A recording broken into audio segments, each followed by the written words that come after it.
Hello everyone, welcome back to the channel. Transport engineering के important topics को हमने discuss किया है। सॉइल मैकेनिक्स के इंपॉर्टेंट टॉपिक को डिस्कस कर रहे हैं। पुराने पीवाईक्यूज को हमने बहुत अच्छे डिस्कस किया। अगर आपने वो लेक्चर्स नहीं देखे तो जरूर देख लीजिएगा।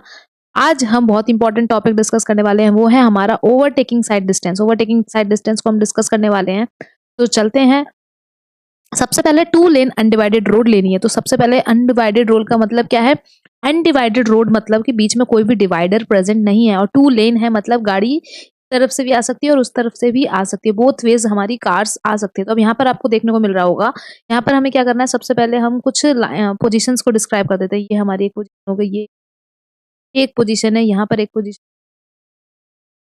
एक पोजीशन हमारे पास यहाँ पर है। तो ठीक है, हम यहाँ पे देख सकते हैं बहुत सारी पोजीशंस हमें देखने को मिल रही है। तो बेसिकली कहना क्या चाह रहे हैं, अगर हम यहाँ पे देखें तो यहाँ पर क्या हो रहा है, कहानी का कुछ इस तरीके से चल रहा है। बेसिकली अगर की बात करें, कहानी इस तरीके से कि जो एक कार है, जो हमारी रेड कलर से एक कार है, ये है फरारी, रेड फरारी है, और इसको जाना है पिंकी से मिलने, और आगे चल रही है नैनो।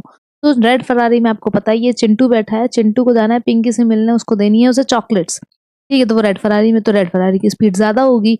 लेकिन उसे देखने को मिला कि आगे जब वो लेन में चल रहा है तो उस लेन में हमारे पास एक येलो कलर की नैनो भी थी। तो रेड कलर की फरारी की स्पीड ज्यादा है, नैनो की जो स्पीड है वो कम है। तो उसने सोचा कि यार अगर इसके पीछे चलता रहूंगा तो दिक्कत आ जाएगी, और कोई और चॉकलेट दे जाएगा पिंकी को तो ये लेट हो जाएगा। तो इसने सोचा कि यार इसको ओवरटेक करूंगा। तो मेनली अब यहाँ पर हमारा है, पूरी कैलकुलेशन हमें इस बेसिस पे करनी है कि इस गाड़ी को हमको ओवरटेक करा के यहाँ पहुंचाना है, और ये कितने टाइम ड्यूरेशन में, कितनी स्पीड, क्या डिस्टेंस कवर करेगा, सबकी कैलकुलेशन हमें करके इस चिंटू की फरारी को हमें पहुंचाना है पिंकी के पास, और चॉकलेट दिलवानी है। ठीक है, तो अब यहाँ पे पूरी चर्चा करेंगे इसी बारे में। तो यहाँ पर ये A1 पोजीशन पे है। ठीक है, अगर हम बात करें तो हम इसको दूसरा कलर कर लेते हैं जो दिखे भी कम से कम। ये है हमारा A1 पोजीशन पे, ये हमारी A2 पोजीशन हो गई। यहाँ पर अगर बात करें, ये दूसरी कार है जो B1 पोजीशन पे पहुंच गई, B2 पे, और ये जो है हमारी A3 पोजीशन है, जो फरारी है फिर वो A3 पोजीशन पे पहुंच गई। यहाँ देखने को मिलेगा, इसको मान लेते हैं C1, और ये पहुंच गया C2 पोजीशन पे। ठीक है, सबसे पहले आपको क्या देखने को मिलेगा कि अब सबसे पहले जब हमें ओवरटेक करना है तो यहाँ पर माना जाता है कि कुछ डिस्टेंस तक जो है, ये जो D1 डिस्टेंस, इसको अगर हम मान लें ये D1 डिस्टेंस, तो कुछ डिस्टेंस तक जो व्हीकल है ये पहले नैनो की स्पीड से चलेगा। तो फरारी को नैनो की स्पीड से चलना पड़ रहा है, तो फरारी पहले कुछ डिस्टेंस तक नैनो की स्पीड से चलेगा, क्योंकि नैनो की स्पीड क्या है, स्लोइंग।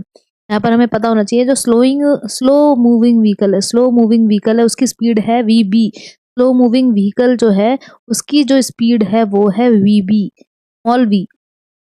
तो अगर हम बात करें यहाँ पर, तो ये VV स्पीड है इसकी, और इसी से थोड़ी देर ये चलेगा। तो कितनी देर चला इसने, ये इसको कितनी देर यहाँ तक चला, तो ये जो स्पीड जिसने इसको चला, ये टाइम ड्यूरेशन होता है हमारा T second, small T second, जिसको हम बोलते हैं, अगर नहीं दे रखा तो इसको बोलते हैं रिएक्शन टाइम। तो रिएक्शन टाइम SSD में 2.5 होता है, और यहाँ ओवरटेकिंग साइड डिस्टेंस में हमारा जो रिएक्शन टाइम हो जाएगा उसकी अगर हम बात करें तो यहाँ होता है ये जो टाइम ड्यूरेशन, जिसने इसके पीछे फरारी ने, जो चिंटू की गाड़ी है, उसने बिंटू की गाड़ी को, जो नैनो है, उसको 2 सेकंड तक फॉलो किया, 2 सेकंड तक फॉलो किया। तो डिस्टेंस क्या होता है, स्पीड इनटू टाइम। तो स्पीड क्या हो जाएगी, स्पीड है हमारी VB मल्टीप्लाई बाय T, ये मेरा D1 हो जाएगा, VB इंटू T। टाइम हमारा जो रिएक्शन टाइम है, बेसिकली अगर इसकी बात करें तो रिएक्शन टाइम हमें कितना देखने को मिलता है, 2 सेकंड।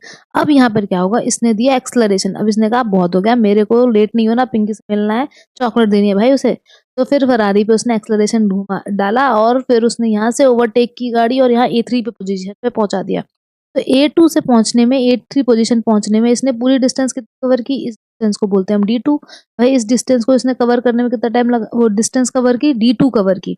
अब यहाँ पर बोला चाहता है कि जब आप किसी भी व्हीकल को ओवरटेक करते हो, तो ओवरटेक करने से पहले, ओवरटेक करने के बाद, तो क्या बोला जा रहा है कि ओवरटेक करने से पहले और ओवरटेक करने के बाद, मतलब ओवरटेक करने से पहले ये, और ओवरटेक करने के बाद यहाँ आपको एक सेफ डिस्टेंस बना के चलना है, जो बोला जाता है, जिसको हम शो करते हैं S से। यहाँ पे हम शो करते हैं इसको S से। तो बोल रहा है ओवरटेक करने से पहले, ओवरटेक करने के बाद, ये क्या है, मेंटेन। ओवरटेक करने से पहले, ओवरटेक करने के बाद मेंटेन सेफ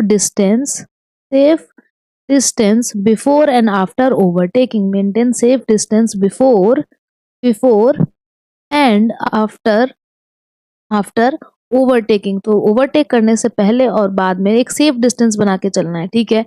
अब हमें अगर बात करें तो यहाँ पे पूरी ड्यूरेशन में ये क्या हो गया, D2 में आप देखोगे ये तो पूरी S हो गई, ये वाली तो मेंटेन करनी है ना सेफ डिस्टेंस, ये और ये तो S हो गई। फिर यहाँ पर आप क्या देखो, इसने एक डिस्टेंस कवर की है B, इसने क्या किया, एक डिस्टेंस कवर की है B।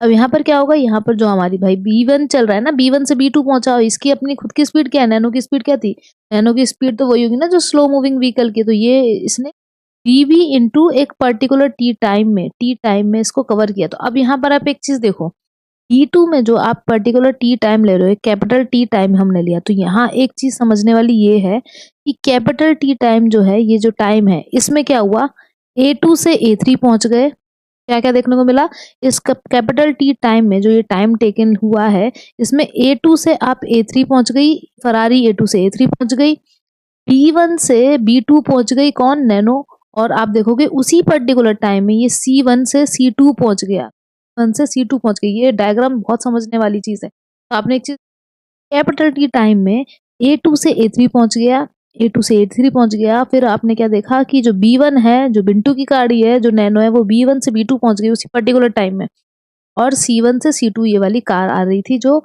वो यहाँ पहुंच गई। चिंटू मान लो, चिंटू की गाड़ी नहीं, चिंटू हमारा फरारी में है, तो ये C1 से C2 मान लेते हैं, ठीक है। तो अब हमें ये चीज देखनी है, हमें अगर ये टी टाइम पता चल जाए तो मुझे ये D2 भी पता चल जाएगा, क्योंकि क्या है, देन मुझे पता चल गया BV इंटू टी का रिएक्शन टाइम 2 सेकंड मान। D2 की बात करते हैं यहाँ पर, अगर D2 की बात करें तो D2 क्या है, तो जो B डिस्टेंस है उसमें अगर मैं 2S प्लस कर दूं तो मुझे D2 जाएगी। अब अगर सबसे पहली बात करें D2 में B की डिस्टेंस की बात करें, क्या कह रहा है D2 में कि VB स्पीड से चला है और T पर्टिकुलर टाइम में चला, तो मैं इसको ऐसे लिख सकती हूँ, multiply by capital T plus में 2S। और मुझे एक बात पता है, इसको हम एक इक्वेशन मान लेते हैं। S की वैल्यू जो है हमारी, वो एम्पेरिकल फॉर्मूला में पता होता है, तो अगर S की बात करें तो S की फॉर्मूला आपको पता होने चाहिए। अगर इस S की बात करें तो इसका S का फॉर्मूला मैं दूसरे कलर से, तो S का फॉर्मूला हमें क्या पता होना चाहिए, S होता है, अगर हमारी जो इक्वेशन है, जो हमारी वेलोसिटी है, वो किलोमीटर पर आवर में दे रखी है, किलोमीटर पर आवर में दे रखी है, तो मैं ये वाला फॉर्मूला यूज करूंगी। जब भी मैं कैपिटल VB दिखा रही हूँ, इसका मतलब क्या है कि वो मेरा किलोमीटर पर आवर में गिवन है। ये क्या होता है, मेरा लेंथ ऑफ व्हील बेस, जिसको अगर हमें क्वेश्चन में नहीं गिवन है तो मैं 6 मीटर लेती हूँ। लेंथ ऑफ व्हील बेस, इसका जो लेंथ है, जैसे कि जो हमारी फरारी है, जब हम उसको देखेंगे तो यहाँ पर उसका टायर होगा, एक टायर यहाँ एक्सल है और एक एक्सल यहाँ है, तो ये की लेंथ है, इसी को हम बोलते हैं length of wheel base, L से डिनोट करते हैं। ये हो गया मेरा लेंथ ऑफ व्हील बेस। ये जो VB capital VB kilometre per hour में है, यहाँ पर बेसिकली हम इसकी बात करते हैं, ये S हो गया। और स्मॉल एक और S की वैल्यू, कभी कभी हवाबाजी करने के लिए अगर वैल्यू चेंज कर दी उन्होंने और स्मॉल v मतलब मीटर पर सेकंड में दे दी, तो पता होना चाहिए 0.7, स्मॉल VB मतलब हमारा मीटर पर सेकंड में है, ये किस में है, मीटर पर सेकंड में, प्लस L की वैल्यू यहाँ पर भी 6 मीटर रहेगी, और इसको भी हम लेंथ ऑफ व्हील बेस ही बोलते हैं। दोनों इंपॉर्टेंट फॉर्मूला है। तो यहाँ से आप S की वैल्यू पता चल गई, VB स्मॉल जो स्लो मूविंग व्हीकल है उसकी भी वैल्यू आपको पता होगी, तो आप D2 निकाल लोगे क्या, नहीं। D2 निकालने के लिए अभी हमें किस चीज की जरूरत है, कैपिटल T की जरूरत है। और यहाँ पर हम क्या करेंगे, एक और इक्वेशन हमें पता होती है, अगर आपको न्यूटन्स का सेकंड लॉ पता हो तो वो क्या कहता है, distance is equals to UT plus half AT square. और इस इक्वेशन को जब आप कंपेयर करोगे, तो यहाँ देखोगे कि UT plus half AT square से आपको ये देखो, ये बिल्कुल एकदम टर्म है, D2 और डिस्टेंस सेम दिखा रहा है, तो ये और ये एक दूसरे के सेम, VB इंटू टी और UT इंटू टी बिल्कुल सेम है, तो हम इसको कंपेयर कर सकते हैं। तो हम यहाँ से मिल गया 1/2 T square is equal to 2S के इक्वल। यहाँ से क्या कर दोगे, AT square is equal to 4S। T की वैल्यू क्या हो जाएगी, √4S अपॉन में A। ये मेरा T निकल के आ गया, और मुझे यहाँ से अगर T मिल जाए ना, ये T मिल, मैं इस T को यहाँ पे पुट कर दूंगी तो मुझे D2 की वैल्यू भी मिल जाएगी, क्योंकि S की वैल्यू तो एम्पेरिकल फॉर्मूला है, हम इसको यूज करके निकाल सकते हैं। तो T की वैल्यू पता चल जाएगी, यहाँ से कैपिटल T की वैल्यू पता चल जाएगी, D2 वैल्यू निकाल लेंगे, D1 हमने निकाल लिया। अब पूरी कहानी में हमें क्या निकालना है, D3 निकालना है। D3 कौन सा है, ये जब हमारा C1 से लेके C2 पे पहुंच जाता है, इस वैल्यू को हम क्या बोलेंगे, D3 बोलेंगे। और D3 क्या हो जाएगा, क्या होता है कि ये कार को कोई जल्दीबाजी नहीं है, इसको कोई चॉकलेट देने थोड़ी जाना है पिंकी को, तो कोई जल्दी नहीं है, ये डिज़ाइन स्पीड से चल रहा है। ये किस स्पीड से चल रहा है? ये जो है पूरी हमारा C1 C2 की जो कार है, ये कौन सी स्पीड से चल रही है? ये डिज़ाइन स्पीड से चल रही है। तो ये डिज़ाइन स्पीड से चल रही है और डिज़ाइन स्पीड को हम कैपिटल V से शो करते हैं। तो अगर मैं इसकी बात करूँ D3 क्या हो जाएगा? तो जो अगर हम इसकी बात करें कैपिटल V या स्मॉल v, अगर स्मॉल v से शो कर रहे हैं तो स्मॉल v इंटू टी, या फिर अगर कैपिटल V से शो कर रहे हैं तो कैपिटल V इंटू टी, ये मेरा D3 हो जाएगा। अब मुझे डिज़ाइन स्पीड पता है, सपोज़ अगर हमें पता है, कभी-कभी क्या होगा स्लो मूविंग व्हीकल की स्पीड नहीं पता होगी, हमें डिज़ाइन स्पीड पता होगी। स्लो मूविंग व्हीकल क्या होगा sometimes what will happen, sometimes you will not knowing, या फिर हमें VB इज़ नॉट गिवन और capital VB will not be given. तो हमें यहाँ पर small VB slow moving vehicle की नहीं पता होगी वैल्यू, तो हमें कुछ नहीं है, पता होना चाहिए फार्मूला। तो स्मॉल v जो कैपिटल VB है, कैपिटल VB जो है इसको हम अगर निकालें तो कैपिटल V माइनस 60 कर दूं, मतलब किलोमीटर पर आवर में। अगर मैं इसकी बात करूं, ये किलोमीटर पर आवर में है, ये कैपिटल V से हम शो कर रहे हैं। जब इसमें ये डिज़ाइन स्पीड है, ये कौन सी स्पीड है? ये है मेरी डिज़ाइन स्पीड और कैपिटल पर आवर में ही, क्योंकि कैपिटल V से शो कर रहे हैं। ये हमारी डिज़ाइन स्पीड है, जब इसमें मैं 60 माइनस कर दूंगी तो ये मुझे कौन सी स्पीड जाएगी? स्लो मूविंग व्हीकल की स्पीड, तो मूविंग व्हीकल की स्पीड मिल जाएगी। लेकिन अगर मैं बात करूँ, तो हमारा अगर मीटर पर सेकंड में दे रखा है, मीटर पर सेकंड में दे रखा है, तो small VB is equal to small v minus में 4.5 कर देंगे। जब 4.5 कर देंगे तो यहाँ पर भी वही कहानी है, ये डिज़ाइन स्पीड है, लेकिन किस में गिवन है? ये डिज़ाइन स्पीड मीटर पर सेकंड में गिवन है। यहाँ पर ये जो पूरी कहानी मीटर पर सेकंड में गिवन है, ये स्लो मूविंग व्हीकल है, ये भी मीटर पर सेकंड में। इसको आप दोनों की फॉर्मूला जो भी आपको जिस यूनिट करना है, इस फॉर्मूले को यूज़ कर सकते हैं और आराम से निकाल सकते हैं। तो यहाँ पे क्या पता चला? सबसे पहले अगर मैं बात करूँ तो मैं यहाँ पर देखना चाहूँगी, ये बताऊँगी कि D1 D2 D3 की वैल्यू हम किस तरीके से सॉल्व करें। तो हमारे को जो OSD की बात करें, OSD की बात करें, जब हमने किसके लिए शुरू किया था? यहाँ पे शुरू किया था हमने 2 लेन अनडिवाइडेड के लिए, 1 प्लस D2 प्लस D3 के लिए करेंगे, जिसमें D1 की याद हो तो A1 से A2 पोजीशन पे पहुंचा था, वो भी रिएक्शन टाइम 2t। तो small VB into multiply by T, जहाँ पर टी की वैल्यू 2 सेकंड रहेगी, प्लस यहाँ पर क्या हो जाएगा हमारा V प्लस 2s। यहाँ पे s की वैल्यू भी हम देख चुके हैं, V की वैल्यू कैसे निकलेगी ये भी देख चुके हैं। यहाँ पर हो जाएगा हमारा जो डिज़ाइन स्पीड है उसमें हम कैपिटल T अप्लाई करेंगे, इससे हम OSD की वैल्यू निकाल सकते हैं जब 2 लेन अनडिवाइडेड है। लेकिन अगर 2 लेन डिवाइडेड होगा तो क्या कहानी होगी? जब 2 लेन डिवाइडेड होगी इस जगह पे, तो यहाँ पर आप देखोगे कि डिवाइडेड है तो C1 C2 का कोई रोल ही नहीं है, C1 C2 हमें कंसीडर ही। जब 2 वे अनडिवाइडेड हो है तो ये वाला फॉर्मूला लगाओगे, और 2 वे डिवाइडेड हो जाएगा तो D3 का जो टर्म है, D3 का टर्म है वो हट जाएगा, बस D1 प्लस D2 होगा।